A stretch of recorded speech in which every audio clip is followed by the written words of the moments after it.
but there's always Always. just a few that pull me aside and tell me, Pastor, what you're doing is wicked. Pastor, don't you know that all of these traditions and rituals are connected to ancient paganism?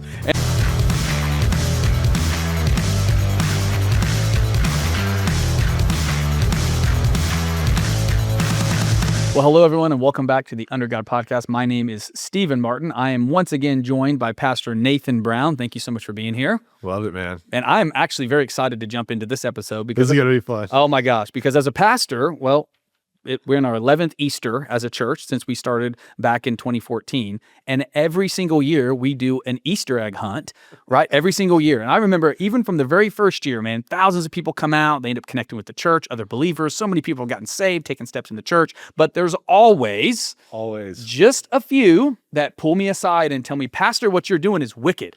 Pastor, don't you know that all of these traditions and rituals are connected to ancient paganism? And I'm just kind of like, yeah, I didn't know that. And in all honesty, I was a little bit like, I don't really care. Yeah. However, you know, it happens every single year, and there's so many questions surrounding how we celebrate Easter and all the traditions. I thought we would spend an entire podcast essentially really answering the question, is how we celebrate Easter pagan or not? Yeah, I think that's a good question. I'm over here laughing because for years I've heard about this as well.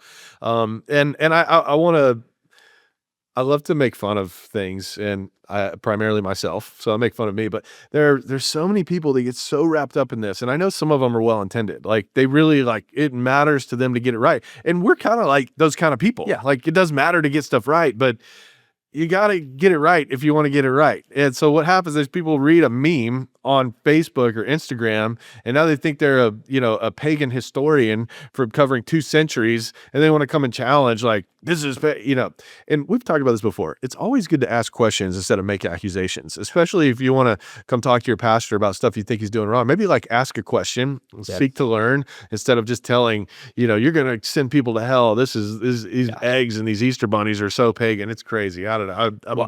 I agree. And we're going to put all of this to bed in this episode. So we are going to debunk 4 myths about Easter. Pastor Nate, you're going to help me with this because you are majorly more investigated. You've investigated this. You have the details. You have the receipts, they say. Yeah. And so let's start with the very first myth. Myth number 1, isn't Easter celebrating Ishtar, the Mesopotamian goddess?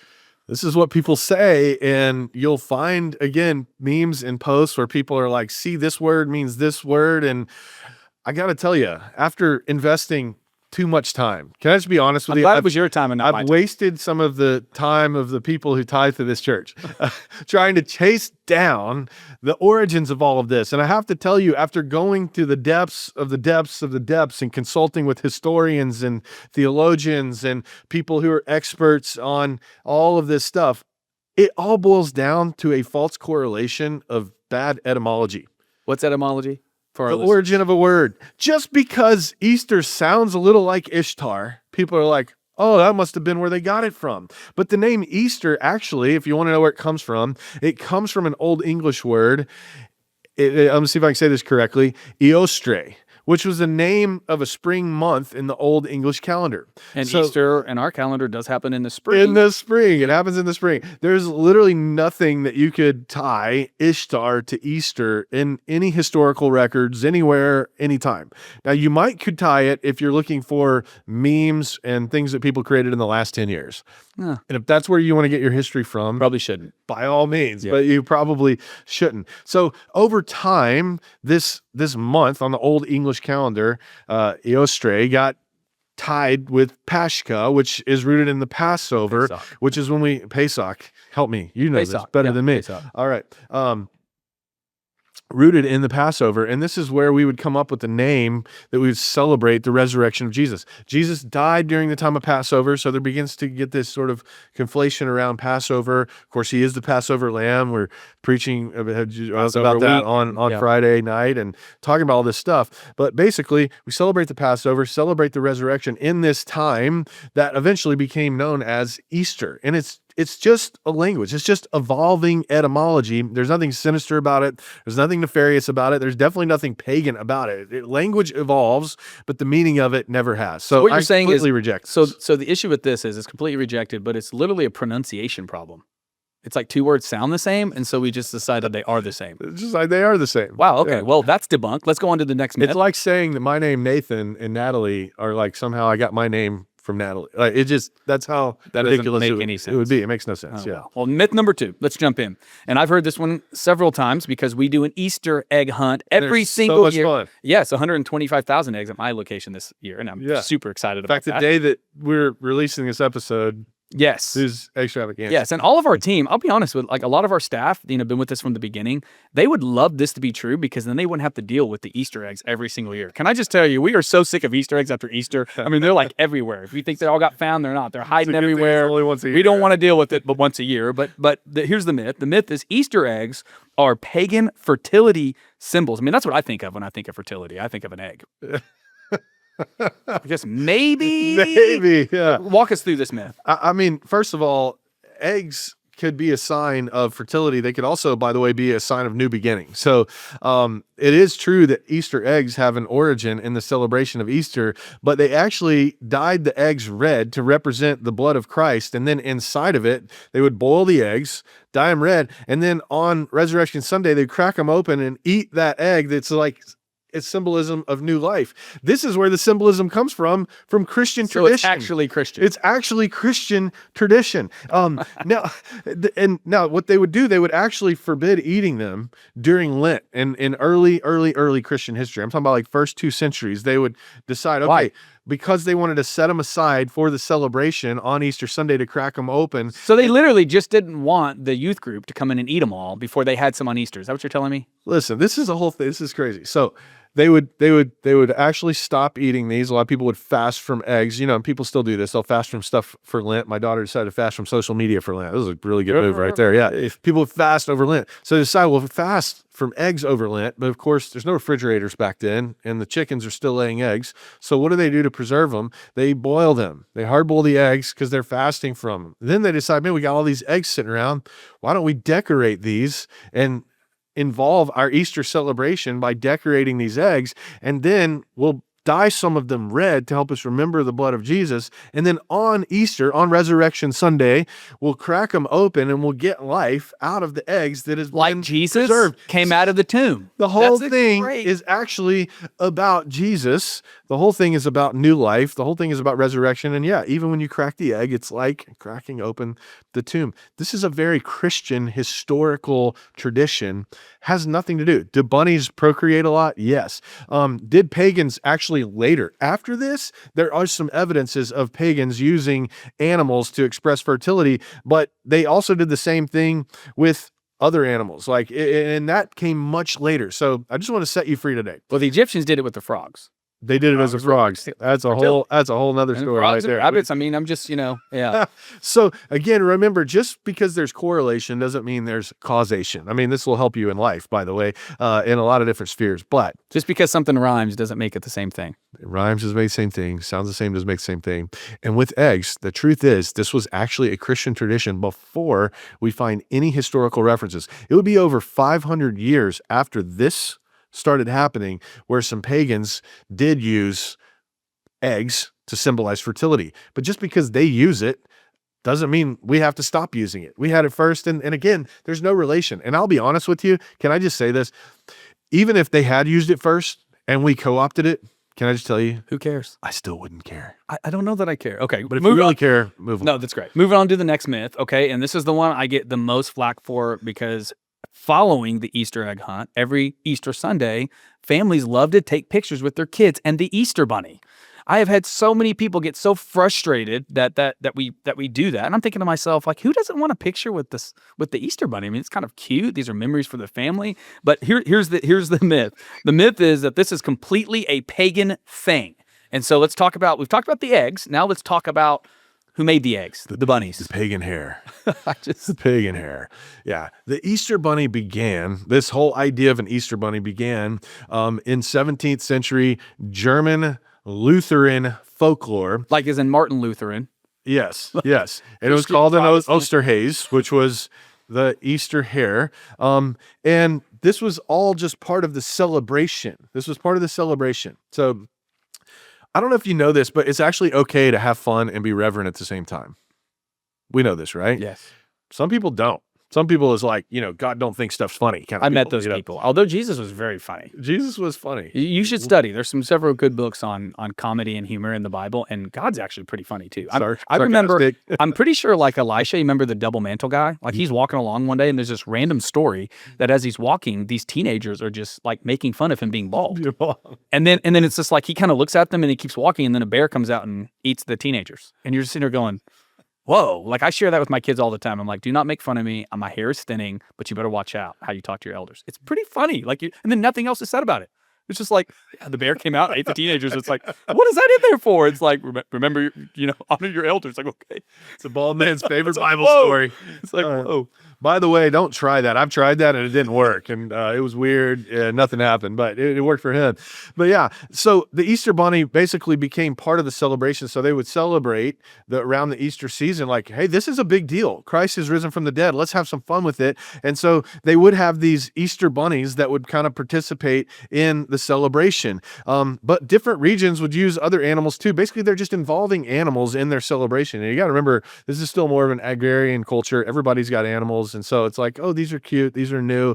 And all of it is to help you remember that there is a newness of life. Just like maybe share it with your neighbors who maybe don't know Christ or don't have any tradition in these, inviting people in. It makes me think, kind of like what we do for extravaganza, reaching out to the community. People will literally come experience what it's like to be a part of Christian community. They'll meet people from our church. They'll be like, wow, this is so much different than I thought. They'll come to church. They'll give their lives to Christ. I always say, listen, I will use the Easter bunny. I will use Easter eggs. I'll use anything short of sin to help people find Jesus and to know God, right? Yeah, I mean, why not? Why would you not do that? So also, the interesting thing as we go through these claims, this is probably a good time to say this. When someone makes a claim, the burden of proof is on them. I don't have to prove that their claim is wrong. They have to prove that their claim is right. And when it comes to the Easter bunny and when it comes to bunnies, there's actually no evidence of hare worship or bunny worship in pagan rituals, much less in any Christian rituals. There's no mixture. There's no evidence for it at all. This hasn't happened. So this is a tradition. It's a tradition. It's kind of like a Santa Claus, which evolved from St. Nicholas, who was a good Christian guy who brought toys to poor people. Like, this is just something that works its way in and becomes part of Christianity is 2,000 years old. 2,000 years old. And can I just ask, is it wrong to find creative ways to tell people the story of Jesus? No, it's not. It's not irreverent, and it doesn't undo anything about what happened. And we're not adapting or adopting pagan symbols and pagan ritualism. So I can't bring you the receipts to debunk something that never happened. You've got to bring the receipts and prove that it did. And I'm just telling you, with the time I wasted on this is not there. Let's get to the last myth that you wasted all your time debunking. And that is the myth number 4. And that is Easter is a hijacked spring festival from the Jewish calendar. So let's talk about that. Well, people actually, I think the claim really is that we've hijacked it from a pagan. Because I would say it does align with the festival. Yeah, it aligns with the Jewish festival. So Jesus wasn't Jewish. He is Jewish. All of his disciples are Jewish. The Apostle Paul, I think it's funny when people are like, they try to make these separate. We're Christians. I'm like, yeah, but I mean, they're brothers and sisters. I mean, like, we have like 3, 4, 5,000 years of history before that culminated to Christ, Abraham, Isaac, and Jacob. So let's jump into this. It's hijacked from a pagan spring festival. That's what people will say. You've taken a pagan spring festival and then just stuck the resurrection of Jesus on top of it. So let's just go back to this. The Council of Nicaea deliberately set Easter apart from Jewish and pagan observances, but the Easter timing is sort of still based on a Jewish calendar. So 14 Nisan, or the Sunday after, is when they established it. They wanted to set it apart just a little bit from the Jewish Passover, so that's why there's always a little bit of a separation there. But they also looked around and said, there's nothing else happening right here. This is when we're going to celebrate this. And by the way, it actually happened around the time of Passover. It happened around the same time. So they're just going, hey, okay, the Passover celebration's here, and then at 14 Nisan, or the Sunday after, is when we'll celebrate the resurrection. Now, there are other pagan parallels that would later come. In the spring, and pagans would make celebrations in the spring. This is a pattern in the scripture, and this is very important when you look at scripture. Like, God will establish something. It's pure, it's right, it's good, and then the enemy will come and counterfeit it. And so this always happens in a sequence. The truth, the real thing's right there, and then the enemy can't create anything. So he comes to confuse, to kill, steal, and destroy, and he counterfeits the thing. We can't, just because of the counterfeit, reject the truth and in the foundation of where these things came from. Right. And of course, with the Christian tradition of Easter, everything is focused on the resurrection. We're looking at when Jesus went to the cross, went to the tomb, and walked out of it. That's when we're going to celebrate. It has nothing to do with other cycles or fertility or equinoxes or any of that stuff. So just because we all live into the same 365 days. We all live through the same 4 seasons. And so people who worship the earth and look at all that stuff, they look at seasons and cycles and equinoxes, and they decide they're going to do stuff here, here, and here. None of that has anything to do with why Easter happens when it happened. This is just a total myth. We didn't hijack anything. If anything, we got here first. So where do most of these come from? Because usually when you start taking a look at a counterfeit, there's usually a behind the scenes, there's an intentional effort to deceive, to confuse people. Where do most of these Easter controversies come from? Well, most of all, it comes from people who don't know what they're talking about. It comes from people sharing misinformation online or whispering something to someone over coffee. Man, did you know that Easter was pagan? Yeah, it comes from pagan roots. I heard it on, whatever, and they don't ever go and do the history. One thing that's actually interesting is that Easter has also gotten tagged as being a spin-off of a pagan festival called Ostara.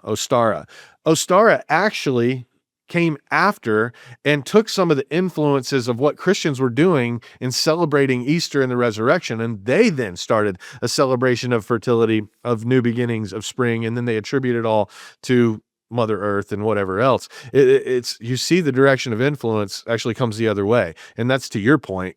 It gets perverted and it gets twisted. Now, many of these myths, though, also trace back to a book called The Two Babylons by Alexander Hislop. And Hislop claimed that nearly all Catholic traditions were pagan in disguise. He claimed. I'm guessing he had a ulterior motive. Probably didn't care for Catholics. Was he a Protestant? Was he a atheist? What? I don't know. I don't know what all of his motivations were. I haven't read his book, but I can tell you that from this book comes a lot of these claims that people make. And he wanted to claim that all these Catholic traditions were pagan in disguise, but all of this has now been discredited by historians, Christian, Catholic, Protestant, and even among atheists and agnostic historians who go and look and go, this doesn't have any correlation. Again, it's all been debunked, except it continues to circulate. Now, these myths were later spread by some Protestant fundamentalists and secular skeptics because they want to take issue with the Catholic Church, and they're looking for just wedge issues. They're looking for wedge issues. Yeah, items of separation that don't really mean anything. But again, scholars today have debunked all of these things, and they call them basically pseudo history, like fake history. It's not real. But every year we get the same memes, we get the same posts, we get the same emails. And again, if you heard this and it bothered you and you reached out to your pastor to get clarification, that's awesome. That's what you should do, so we can talk about these things. But if you're sharing them in an antagonistic way, and you're wanting to divide, church, trying to pick a fight over another, can I just tell you, man, at least go do your homework. Bring some receipts and we can talk about that. I've wasted a lot of time. I don't think you're going to find them. Okay, so we've debunked 4 myths. Hopefully this is very, very helpful. I, like you, am totally comfortable with believers having a personal conviction. That personal conviction can't be on a faulty foundation. There are some people that will say, you know what? Easter for me, there's too much pageantry. There's too much around it. I really want to take that time to really focus and whatever. That's fine, but that's a personal conviction. That's not something you can lay over all of the other believers surrounding you. That's where we get really, really legalistic. So as we wrap up this conversation, in conclusion, let's go back to the true meaning of Easter and just remind everybody what it's all about. Yeah, Easter is not some repackaged pagan ritual. That's just dumb. It never was. It's not true. It hasn't been proven. So just stop saying it. It is the original Christian celebration that's rooted in the resurrection of Jesus. And right after Christ ascended into heaven, everyone that followed him began to meet on Sunday, on the Lord's Day, to celebrate it. And then they decided, we're going to remember this every year. And even from Paul's time onward, 1 Corinthians 5, Paul says, Christ is our Passover lamb. He's been sacrificed. Therefore, let us keep the feast. In other words, let us continue the celebration, not because we need another sacrifice, but because we can remember the greatest sacrifice. So even Paul is encouraging you. You should celebrate, and you should even, hey, if you want to keep the Passover feast, keep it. But remember, the Passover lamb is the Christ, the Messiah, who went to the cross, who died for all of us, was resurrected to life and ascended into heaven. It's not the same as it once was, but hey, it's worth celebrating too. So if anything, we've taken the Passover from Jewish tradition, brought it into Christianity to continue the celebration. And Paul says you should do that because he's the ultimate Passover lamb. Keep the party going. So whatever it's called now, again, as words change, etymologies evolve and all of that, for centuries to come, this is always going to be what it always has been: a celebration, a remembrance, a feast, a party, a good time because of what Jesus did. And we should celebrate that. I don't know about you. I'm glad that I don't have to go to hell. I'm glad I don't have to be separated from God forever. I'm glad that there's a place for me. The Bible says Jesus is going to prepare it for me. And we remember what he did to get that for us, to seal that. Man, if that doesn't make you celebrate, honestly, I question if you even believe it. Yeah. And in just closing, listen, if you want to go get a peep, if you want to get a chocolate bunny, if you want to take your kids to an egg hunt and have fun this resurrection season, go ahead and do that. Just always remember that it's always about Christ. Everything we do points to Christ, and let's go win some people. Christ is risen from the dead. Death is defeated. Life has triumphed. I love celebrating it. Thank you so much for joining us today on the Under God podcast. If you enjoyed today's episode, don't forget to like and leave us a review. Your support helps us reach more people with our content. You can stay connected with us on True Social, Facebook, Instagram, and Getter. And don't forget to subscribe on Rumble, Apple Podcasts, YouTube, and Spotify so you never miss an episode. You can also access show notes and other resources on our website at undergodpodcast.com. See you next time, and remember to think biblically about the things that matter most.